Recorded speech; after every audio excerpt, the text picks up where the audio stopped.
तीन पंचायत रु प्रति घर पिछा स्थायी नियुक्ति केते जन को देबे स्पष्टीकरण रखंतु नहले आगामी दिन में मंत्री जोठी जी अंडा माड़ सह तांको मुख्यमंत्री और शिल्प मंत्री पुष्पपुत्र दाह करेंगे। आज जो प्रेस इस्तार रखा जाइए आपण को गोटे गोटे आपण धरी जाइछु सारांश रे दीर्घ 4 वर्ष है आम गोटे इश्यू उपर जेएसडब्ल्यू शिल्प उपर स्थानीय बासिंदा जो रहे नुआगाँ ढिंकिया गड़कुज से लोकों सहित आम रही अच्छु तांकर जहाँ जहाँ डिमांड अच्छी जहाँ जहाँ आईन अच्छी शिल्प हाँपाई आम से आंदोलन कर गत 29 तारिख दिन आमर पीसीसी प्रेसिडेंट भक्तचरण दास अजय कुमार लल्लू 25 पंचायत हजार हजार कर्मी मैंने आम विशाल समावेश कर प्रतिवाद सभा समस्त को आम अवगत भी करें तापरे गत किछि दिन हम आमर शिल्प मंत्री जे कि दीर्घ 19 मास पर मुह खोल आम स्वागत करुँ जेहेतु जन शिल्प मंत्री सरकार अच्छी सरकार अच्छा तो से मुह खोलिया स्वाभाविक कि जेहेतु 19 मास पर सरकार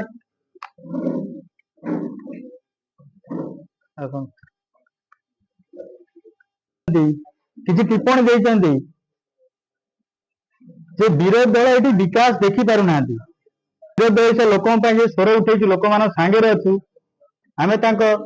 जो उच्चारण आचरण को सम्मान दौचु से जो डायलॉग मार्चन रे विरोधी दल विकास देखी पाना ठीक अच्छे आपन जब विकास करुँच 2022 मसीह आज्ञा से शिल्प मंत्री आजिका जी शिल्प मंत्री अच्छा संपत चरण साई 2022 मसीह से हारी थे विरोधी दल भूमिका सरकार भी लिभौला ढिंकिया एत बड़ लाठी चार्ज है बीजेडी सरकार द्वारा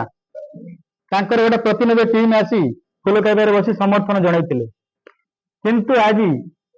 सरकार शिल्प को प्रोत्साहन दे सबू आईन कानून को पकेट निज पकेट रखी लोक मान को डरे धमके शिल्प कर ठीक अच्छी दीर्घ 19 मास पर शिल्प मंत्री मुह खोली आमे तार स्पष्टीकरण मागु जो कथा से कहते से वीडियो वार्ता आपण मान समस्त अवगत थे निश्चय जे विरोध दल विकास को सही पार ना जो जगह रही ढिंकिया नुआगाँ गड़कुजंग सेठू आईटीआई डिप्लोमा बीटेक पिला मान को नियुक्ति दी जाए आम प्रथम पॉइंट रखीचु धान पान मीन जो 3 पंचायत लड़ाई कर 2005 मसीह से आम सहित अच्छा दीर्घ 2022 मसीहा पर 2023 मसीहा शिल्प अनुमति मिली 3 वर्ष बीतीगला पर भी आम जहाँ जहाँ डिमांड देचु ये पर से कौन सरकार को आम लिखीचु चिठी केंद्र सरकार को लिखीचु बदल आमको वापस चिठी आसी जो सब गाइडलाइन जहाँ सब आईन सब उल्लंघन कराए तार उच्च स्तर तदंत करा मु बहुत प्रेस वार्ता देती नुआ गाँव में गड़कुजन ढिंकिया एत बड़ प्रतिभा सभा भी है जदि शिल्प मंत्री कहते मुह खोल 19 मास पर शिल्प मंत्री आम एति अवगत कर स्पष्टीकरण दरकार 3 पंचायत रु स्थायी नियुक्ति आईटीआई डिप्लोमा बीटेक केते जन पाई चाकरी आगामी दिन केते जन पाइबे आउ गोटे जेहेतु एरसमा तहसिल अंडर एत बड़ प्रोजेक्ट होची 25 पंचायत आमर स्थानीय कहले 25 पंचायत जोड़ा एरसमा तहसिल अंदर आते जन युवक युवती माने सीटी नियुक्ति पाइबे तार भी स्पष्टीकरण रखा बाध्य से कहते अंचल उन्नति घटे अंचल बोले खाली 3 पंचायत प्रायोरिटी सहित आउ जो रही 22 गोटी पंचायत भी अच्छा सीटी युवक युवती बहुत अच्छा बेकारी से स्पष्टीकरण देवे आ शिल्प मंत्री एटा भी जानवा दरकार जो भी शिल्प हुए जो कौन कौन आईन सब पालन करा जाए खाली आम कहीदेवा ना शिल्प हूँ डेभलपमेंट हम शिल्प बहुत क्राइटेरिया बहुत गाइडलाइन अच्छी जोटा कि उल्लंघन कराई जीवन जंतुकर सुरक्षा गोटे देखो हजार हजार एकर जंगल काटिदेले आपन जदि गोटे गछ काटिबे तार 3 किलोमीटर रेडियंस रे 5टा गछ लगेगा कथा ढिंकिया गड़कुजंग नुआगा जो हजार हजार जंगल नष्ट करदेले 3 किलोमीटर रेडियंस रे कोट गोटे प्लांटेशन करछन सरकार की जिला प्रशासन मते कहिबे आपण मान सेकेंड कथा हला प्रतिदिन गोटे गोटे वीडियो आसी देखंतु किए हरिण को कांधरे बेगी देलानी किए कोड कुकुर खाई देलानी माने जीवजंतु एते असुरक्षित होइछन्ति को गाँ रे पसिलेनी कोडी या शहर रे बुलेनी कोड कुकुर खाई देलेन तो कोडी लोक तांको उद्धार करिगिरी वन विभाग एतर देलेनी आप में सरकार कौन पदक्षेप नहीं शिल्प मंत्री एति अवगत होगा दरकार जे कौन कौन आईन सीटी लागू करा कि न 19 मास भितर शिल्प मंत्री गोटे शिल्प अंचल को केते थर गस्त कर स्पष्टीकरण मागिए 19 मास सरकार है से जन तो शिल्प मंत्री निर्वाचन मंडल 2 किलोमीटर व्यवधान एत बड़ प्रोजेक्ट होगी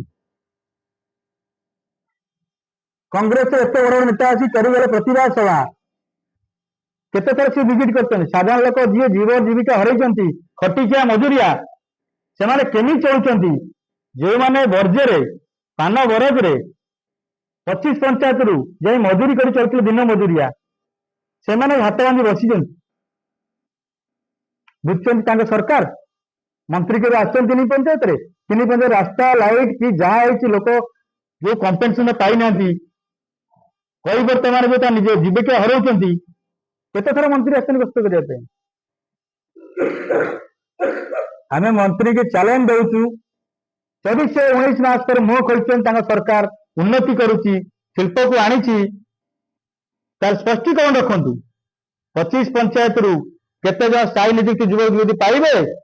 आ 3 पंचायत रु प्रति घर पिछा स्थायी नियुक्ति केते जन को देवे स्पष्टीकरण रखु नहले आगामी दिन में मंत्री जोठी जीवे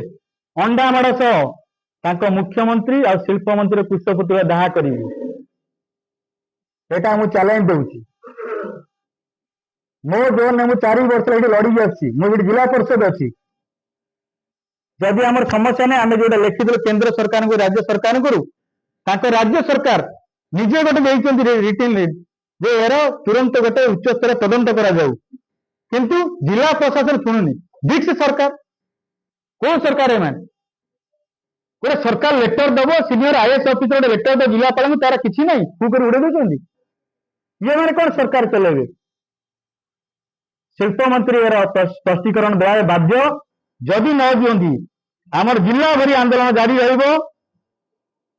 शिल्प मंत्री गाड़ी की अंडा माड़ हम मुख्यमंत्री शिल्प मंत्री को आम पुष्पपुतला दाह करूँ खाली ये नुहे ये लड़ाई आम जारी रही लोक न्याय देवा पर्यंत सरकार बोली खाली कहते कलर मारिया सरकार दिन पलैगला शिल्पकर आम शिल्प को विरोध करनु किंतु साधारण लोक डरे धमकई गोटे आईन को उल्लंघन कर लोक मानकर जीवन जीविका मारी देकर आम शिल्प करने दरकार नहीं शिल्प आगामी दिन जब ये सब क्राइटेरिया फुलफिल न करा जाए शिल्प को तो विरोध कर फेरी जाओ बोली शिल्प मंत्री को विरोध करूँ ओडिशार जो अच्छी बीजेपी सरकार को विरोध करी